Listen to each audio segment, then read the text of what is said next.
जीवन जीने का सर्वोत्तम मार्ग। बहुधा हम अपनी इच्छा पूरी नहीं होने के कारण दुखी रहते हैं। हमारे मन में कई प्रकार की भौतिक इच्छाएं बलवती रहती हैं। जब हमारी कोई इच्छा पूरी हो जाती है तब हम बड़े प्रसन्न हो जाते हैं, और जब हमारी कोई इच्छा पूरी नहीं हो पाती तो हम बड़े दुखी होते हैं। कभी कभी तो व्यक्ति इतना हताश, निराश और उदास हो जाता है कि जीवन उसके लिए बोझ सा बन जाता है। वह जीवन को बोझ समझकर बस ढोता फिरता है। कभी सम्मान पाकर वह हर्षित हो उठता है तो कभी अपमान मिलने पर अवसादग्रस्त हो जाता है। जीवन में लाभ प्राप्त होने पर वह हर्षित हो उठता है, और जीवन व्यापार में, उद्योग में, व्यवसाय में हानि होते ही इतना निराश हो जाता है कि वह आत्महत्या तक करने का विचार करने लगता है। धन प्राप्त करने, सुख प्राप्त करने के लिए वह बुरे से बुरे कर्म करने को आतुर रहता है। कुल मिलाकर उसका जीवन सुख दुख, हानि लाभ, मान अपमान आदि द्वंद्वों में ही फंसा हुआ, उलझा हुआ रहता है, जिसके कारण वह जीवन में कभी भी स्थायी और वास्तविक सुख शांति प्राप्त नहीं कर पाता। तब हमारे मन में सहज ही कई प्रश्न आते हैं। ऐसा भला क्यों और कैसे होता है? क्या जीवन जीने का कोई ऐसा उपाय भी है, ऐसा मार्ग भी है जिस पर चलकर व्यक्ति स्थायी सुख शांति प्राप्त कर सके? और यदि कोई मार्ग है तो वह कौन सा है? ऐसे अनेक प्रश्न हमारे मन में उभरते हैं। जीवन से निराश एक ऐसा ही व्यक्ति इन्हीं प्रश्नों को लेकर एक तपस्वी के पास पहुंचा। वे संत वास्तव में बड़े तपस्वी थे, ज्ञानी थे। वे जंगल में एक कुटिया बनाकर रहते थे। जीवन से निराश वह व्यक्ति उनके पास पहुंचा और बोला, मैं जीवन से निराश हो चुका हूँ। अब मैं गृह त्याग कर आपके साथ ही रहना चाहता हूँ।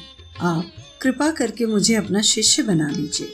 महात्मा ने उसकी इच्छा अनुसार उसे अपने शिष्य के रूप में स्वीकार कर लिया। महात्मा जी ने उसे गायत्री मंत्र की दीक्षा दी और कहा, ब्रह्म मुहूर्त में उठकर उदीयमान सविता देव का अपने हृदय में ध्यान करते हुए नित्य गायत्री मंत्र का जप करो, शास्त्रों का स्वाध्याय करो। वह महात्मा जी के बताए अनुसार वैसा ही करने लगा। महात्मा जी ने उसे एक गाय भी दी और कहा, वत्स, इसकी सेवा करो और दूध का सेवन करो। वह नित्य संध्या वंदन करने लगा। साथ ही वह प्रतिदिन गाय को जंगल में ले जाकर चराता, दोनों समय उसका दूध पीता और नित्य गायत्री उपासना और स्वाध्याय किया करता। एक दिन वह महात्मा जी के पास गया और बोला, गुरुदेव, आपकी कृपा से अब मैं बहुत आनंदित रहने लगा हूँ। महात्मा ने पूछा, वत्स, आनंद क्या है? आनंद से तुम्हारा क्या अभिप्राय है? वह बोला, मैं नित्य संध्या वंदन करता हूँ, स्वाध्याय करता हूँ, गाय चराता हूँ, खूब दूध पीता हूँ और सुख पूर्वक रहता हूँ। यह सुनकर महात्मा बोले, ठीक है। कुछ दिन बाद संयोग से एक दिन गाय कहीं गुम हो गई। अब उसे दूध पीने को नहीं मिलता था और उस चिंता में गायत्री मंत्र जप करने में भी उसका मन नहीं लगता था। उसने घबराकर महात्मा जी से अपनी व्यथा सुनाई। यह सुनकर महात्मा जी मुस्कुराए और बोले, ये भी ठीक है।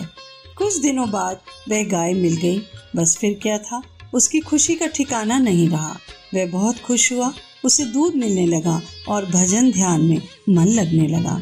वह महात्मा जी से फिर मिला और अपनी सुखद स्थिति का बखान किया। उसकी बात सुनकर महात्मा जी पुनः बोले, ये भी ठीक है। यह सुनकर वह शिष्य बड़ा अचरज में पड़ गया और बोला, गुरुदेव, ये कैसी बात है? जब गाय गुम हो गई तब भी आपने कहा ठीक है, और अब गाय दोबारा मिल गई है तब भी आपने कहा ठीक है।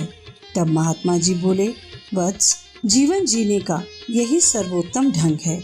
जैसी परिस्थिति हो उसे ठीक समझो। सुख दुख, लाभ हानि, मान अपमान जीवन में आते रहेंगे और जाते रहेंगे।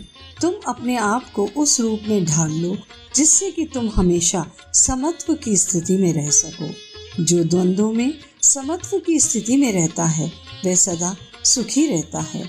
जीवन में सुख और सफलता प्राप्ति का यही सर्वोत्तम मार्ग है। महात्मा जी ने कहा, तुम नित्य गायत्री मंत्र का जप किया करो, ध्यान किया करो, स्वाध्याय किया करो। इससे तुम्हारी बुद्धि पवित्र होगी, मन की मलिनता दूर होगी और सद्ज्ञान की प्राप्ति होगी। सद्ज्ञान संपन्न व्यक्ति ही समत्व की स्थिति में रहता है। जाओ, अब तुम घर लौट जाओ और अपने परिवार की, समाज की जिम्मेदारियों का कुशलता पूर्वक निर्वहन करो और प्रसन्नता पूर्वक जीवन व्यतीत करो। महात्मा जी के उपदेशानुसार, निर्देशानुसार वे व्यक्ति घर लौट आया और तद अनुरूप जीवन जीते हुए आनंद पूर्वक रहने लगा। अखंड ज्योति, अगस्त 2000। हमारे YouTube चैनल को सब्सक्राइब करें और बेल आइकन को दबाएं ताकि आपको नोटिफिकेशंस मिलते रहें।